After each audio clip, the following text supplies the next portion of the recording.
Okay, we are now on to analytical writing. So, the purpose of analytical writing is to use evidence to derive meaning.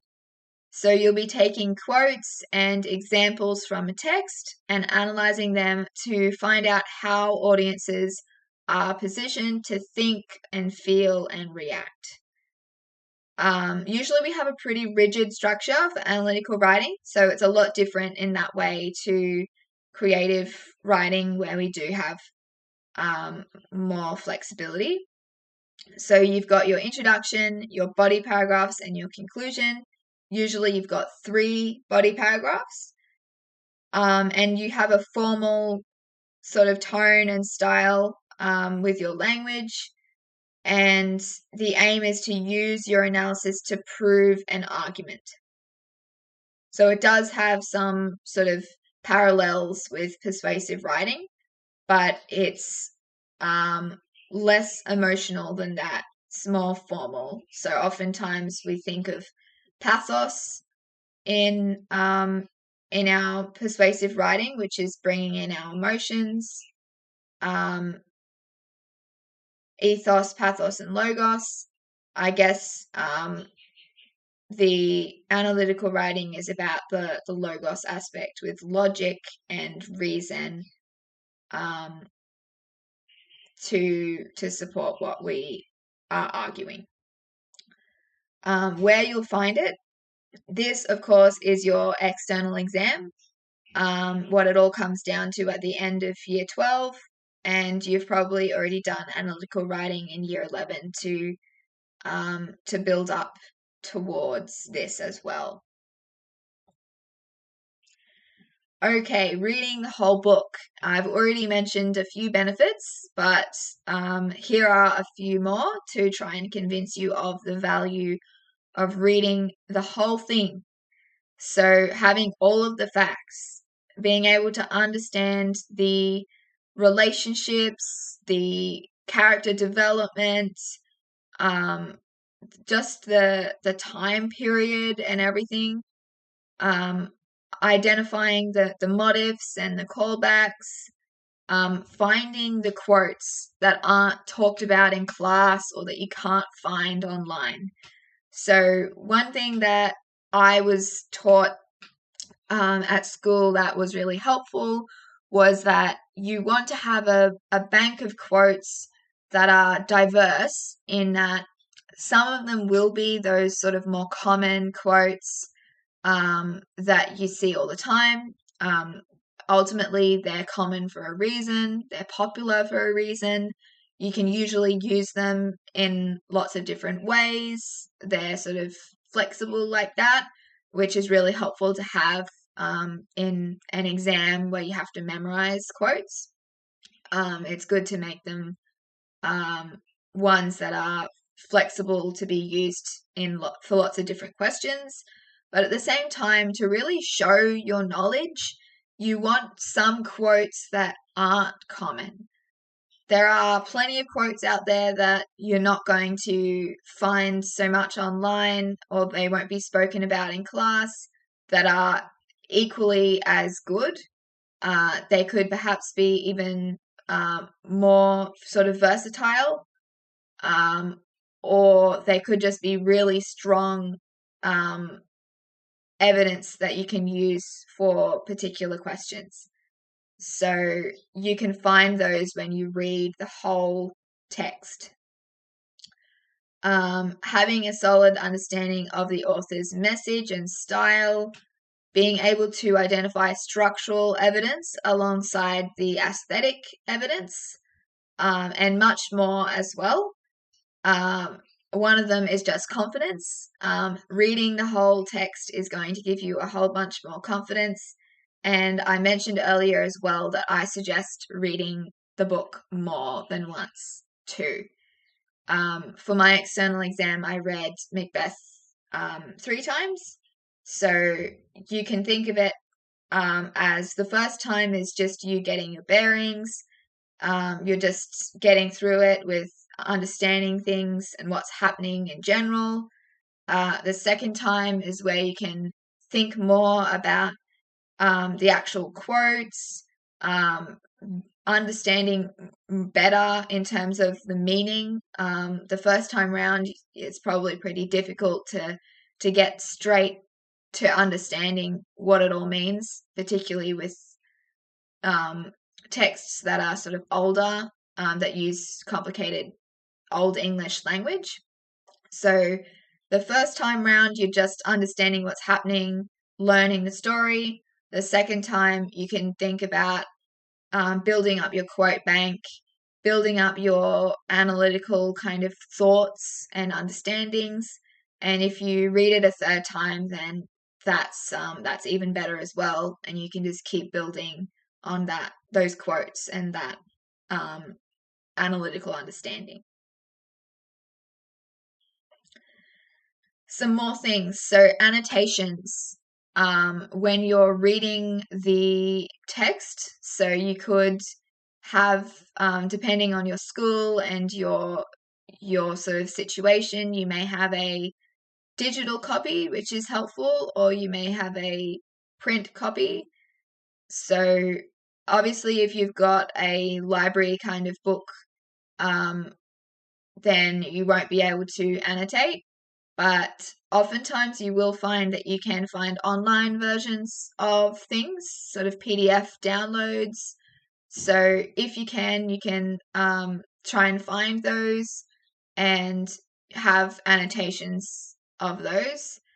If you do have any kind of paper copy that allows you to write annotations and highlight things, then I definitely recommend you do that.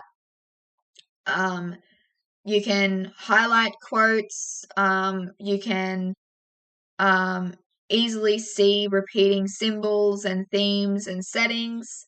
And you can note those down with tabs or color coding systems and stuff like that.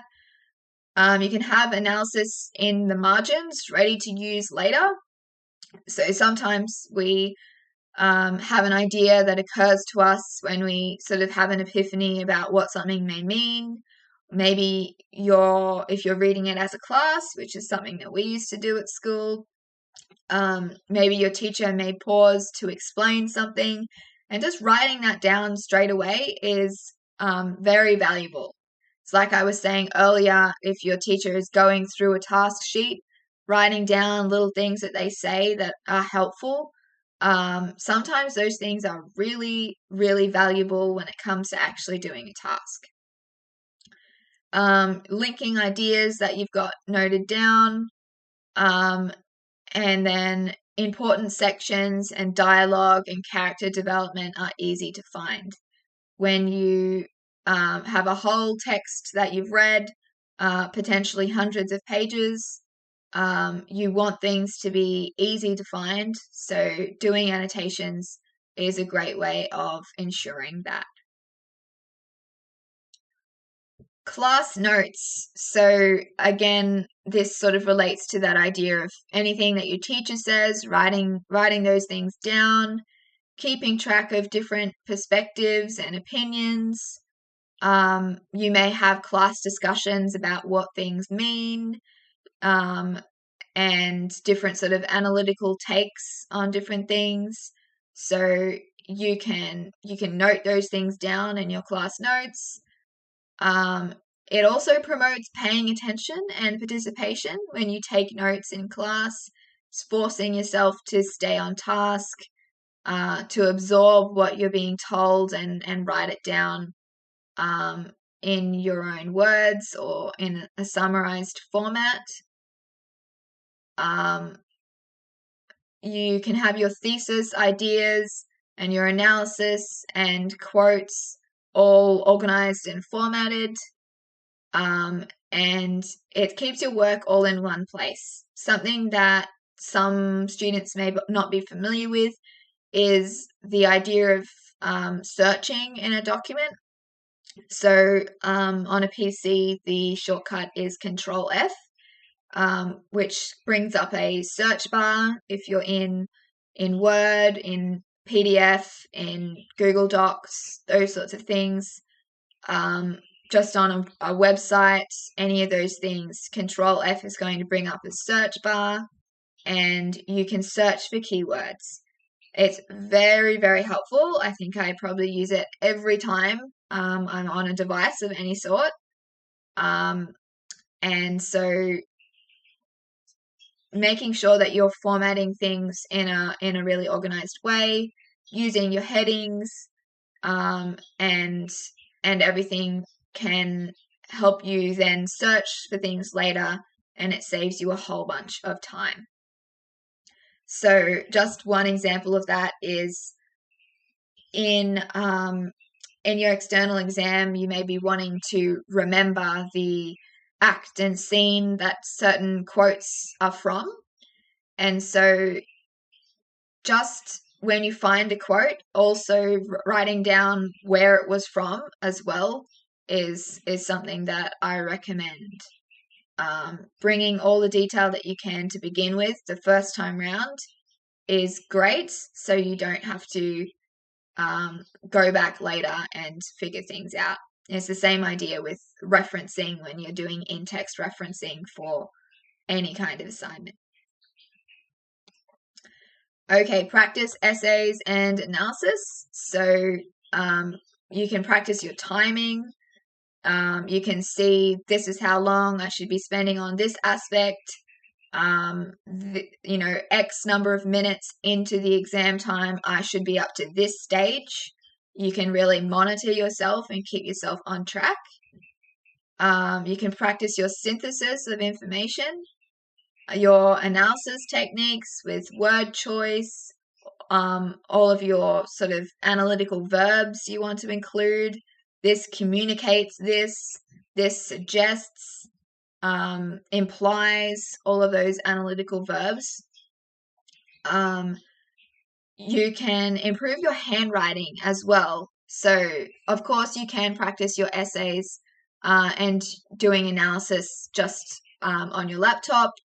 And perhaps that's something that you can start off with. Like I was saying before, you start off with learning the skills of analytical writing, of essay writing, of understanding the text.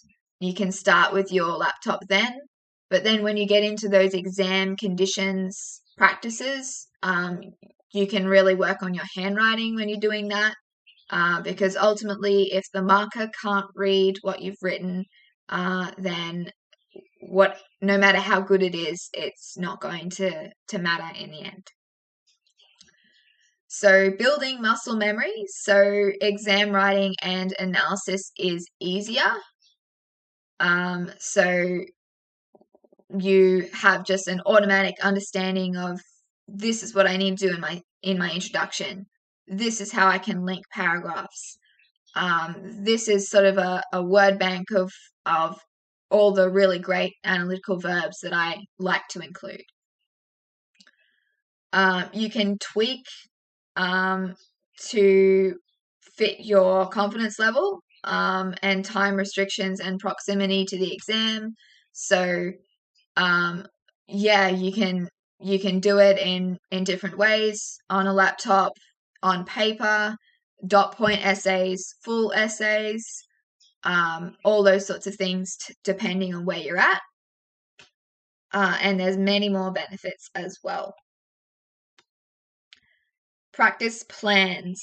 So reduces in-exam planning time, streamlines essay writing, allows for the practice of unseen questions. You can develop your logic flow, and it can be done quickly and repeatedly. So planning out how you would approach different questions, thinking about the 3 points you would make for your 3 different body paragraphs. All of those things are great time savers and great for confidence.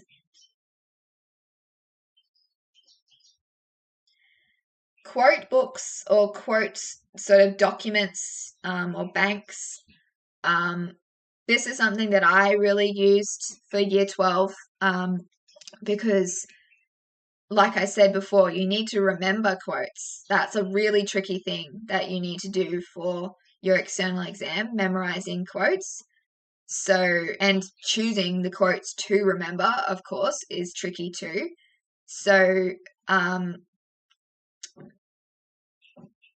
getting a document together with a whole bank of really good quotes, some, like I said, that are more common, and some that are a little bit more unique to really show the depth of your understanding.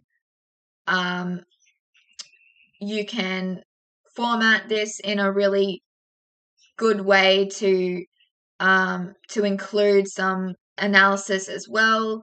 You can say a list of quotes down in one column in a table, and then across the top you could have all the different themes that appear, and in each box, if the theme is relevant for that quote, you can write a little note in there saying some sort of analytical point about why that quote is relevant to that theme. You can use these quote banks for your practice essays and your practice analysis, and you can keep on building on it as well. It keeps all of your evidence in one place. Having one searchable document is helpful. And you can use all of the class notes and all the practices that you've done to create this document as well. And yeah, that's the other thing, including the themes and the characters and the setting linked to the quote. So I would suggest don't just put the quote into your quote bank with nothing else. Like I said before, you could have that idea of themes listed and showing which quote relates to which theme. You can write little analytical notes to say this is what was actually happening when this quote was said, or this sort of event happened. Who actually said the quote and who they might be speaking to, or whatever the case may be.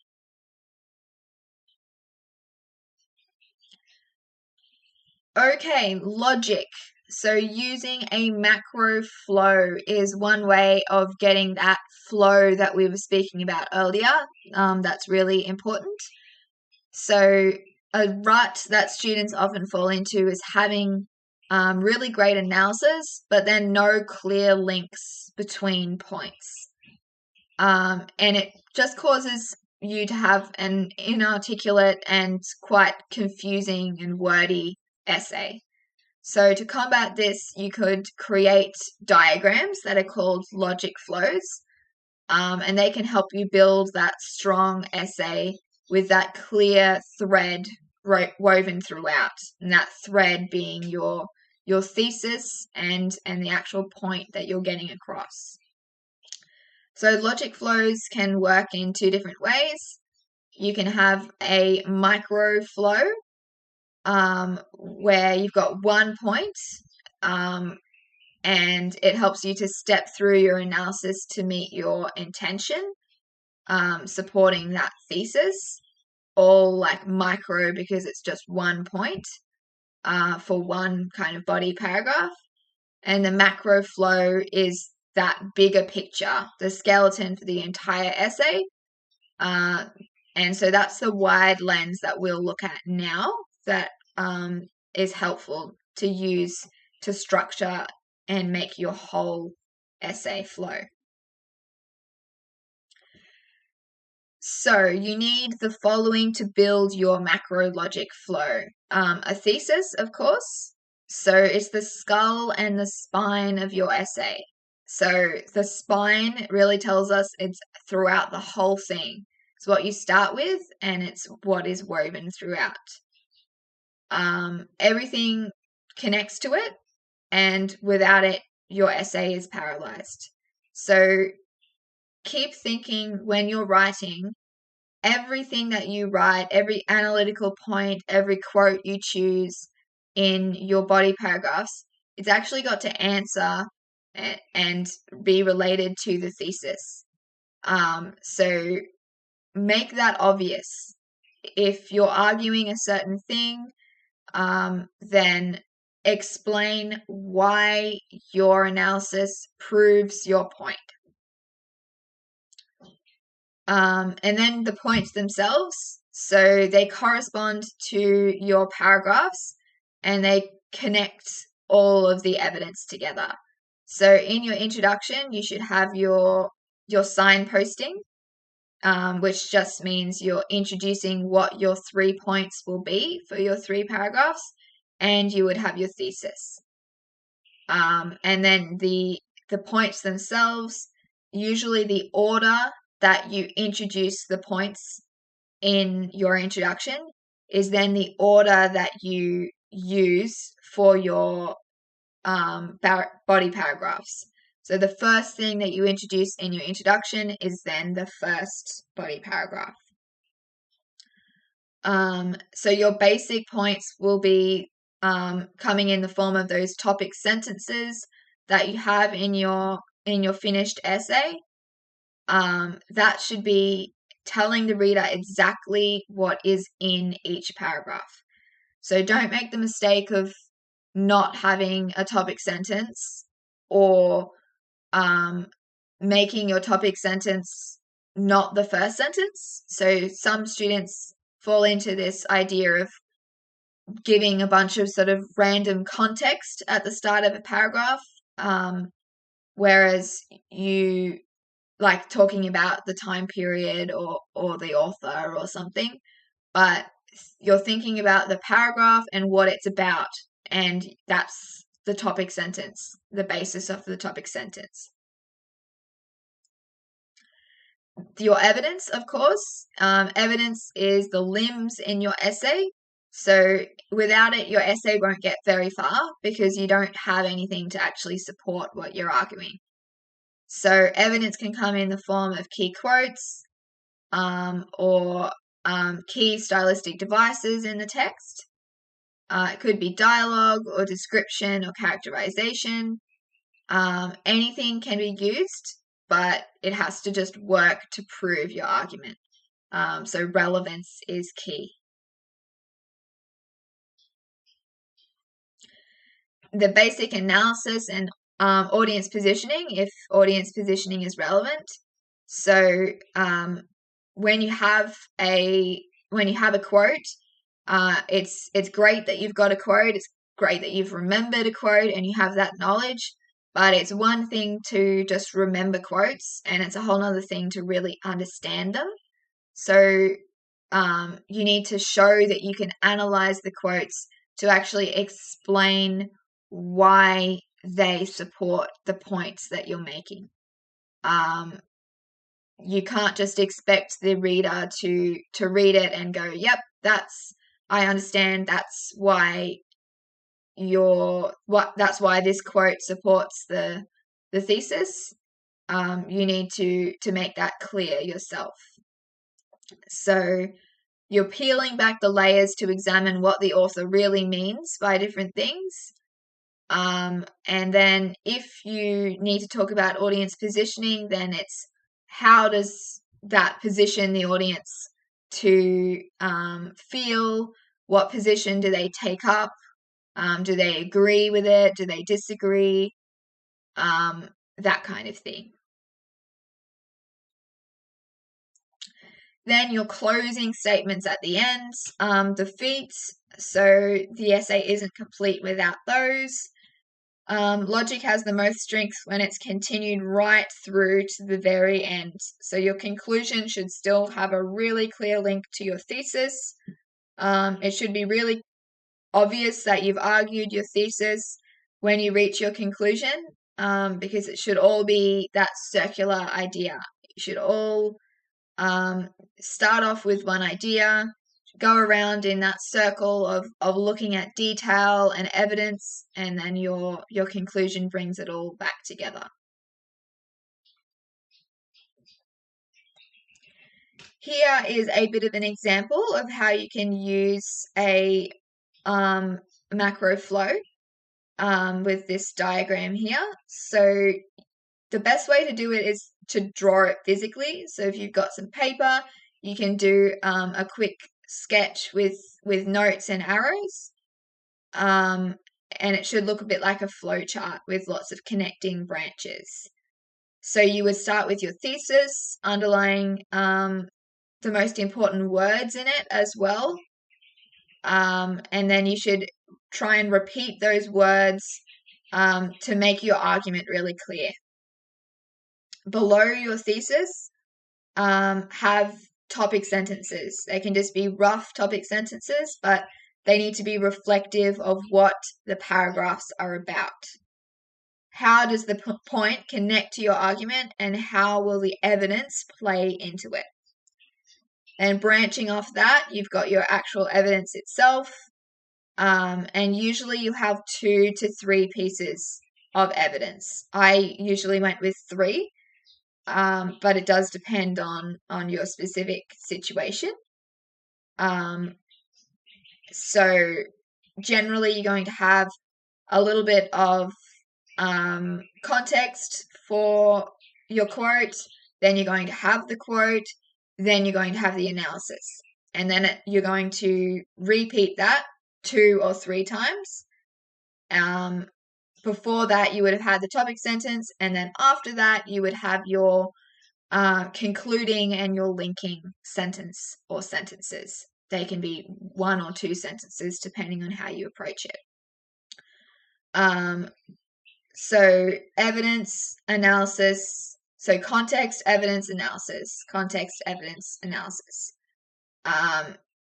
And then you finish off with making sure that your paragraphs link. So usually, you'll have that concluding and linking idea. So not only saying this is the general idea of what I just spoke about, but also broadening it to say, and this is what I'm about to speak about next. This is how it relates to this other thing as well.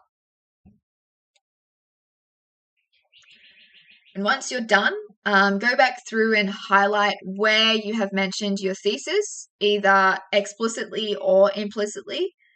And make sure you've got plenty of color on the page. And if not, then you need to consider whether your argument is actually clear. You as the author are the one that really understands what you're going for, and you need to make sure the reader or the marker is aware of what you mean. So you can't leave those gaps for them to fill themselves. First of all, they may not know how to fill them, or they may fill them in the wrong way and interpret what you've got wrongly. And so there you have it. That is how a macro flow works, and you've got a huge amount of your essay already completed with all of your ideas down, and then it's just fleshing it out a little bit more with the wording of it. So that muscle and skin of your piece you might be lacking, but the structure is there. So practicing making sure it flows is really important. This is all part of this idea of planning. So regardless of whether you use this or you have a different method of planning that you prefer, just use some kind of planning. That is what I would recommend.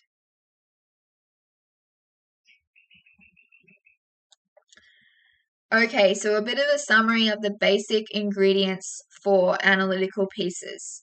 So a thesis, also known as the position or an argument, that will act as the answer to the question that you were given or the prompt that you were given. Your evidence, which may come in the form of quotes, structural devices used by an author, aesthetic features, those sorts of things. All the sort of strategies that they use to communicate meaning. Then your analysis of those things.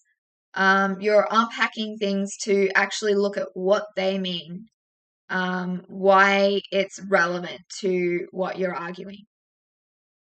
And then sometimes audience positioning is important as well, depending on the piece that you're writing. So how does each of the other elements position the audience to think, feel, or react? So this is a bit of a of a formula you can use. What is your evidence? So what is your analysis of what it means? So how does it position audiences? And so now is linking back to the thesis. And also just back to that, when I say context, make sure when you're bringing in evidence, don't just plonk it in without any sort of understanding of what's actually happened. So a mistake that a lot of students make is making a quote one whole sentence in itself. So starting the sentence with just the quote and finishing it, and no sort of introduction to it. So this person said this, and then opening the quote is what you should be going for. Otherwise, think about if someone was reading it to themselves, someone was reading it out loud and someone else was listening.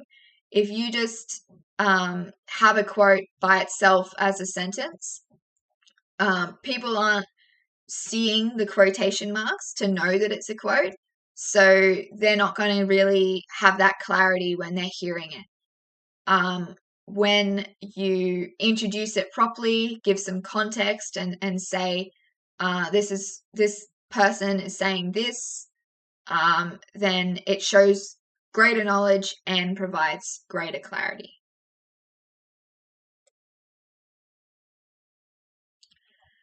Okay, so how to make your essay flow. Refer back to your thesis constantly. Use the same words or synonyms of those words. Link your paragraphs using topic sentences. They should be clear markers of what your paragraph is about and how your argument is being built. And check that your ideas make sense in the order you have them in. So it's all very well saying that you need to link your paragraphs together, but in order to do that well, you've got to have chosen an effective order for your points to begin with. So sometimes that can be chronological. If in a text, certain things are happening. So an example may be you're arguing that Lady Macbeth is evil in Shakespeare's Macbeth play. So you can take a chronological approach by having she sort of gets more evil as it goes on, because she at first is involved in plotting the regicide, which means the murder of King Duncan, and then she actually sort of is directly involved in it happening. It actually happens. So that chronological idea, your first paragraph could be about the planning stage. Your second paragraph could be about the execution. Your third paragraph could be acknowledging that she actually becomes really, really guilty and remorseful at the end. And so that idea of taking a chronological approach.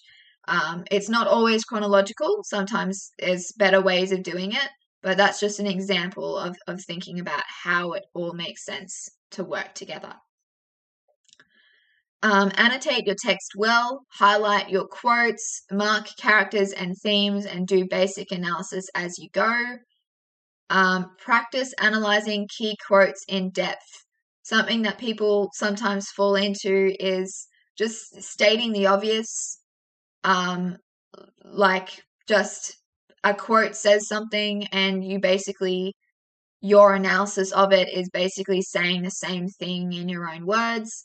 You need to really dig deep when you're analyzing to show a deeper understanding, and to be beyond just surface level.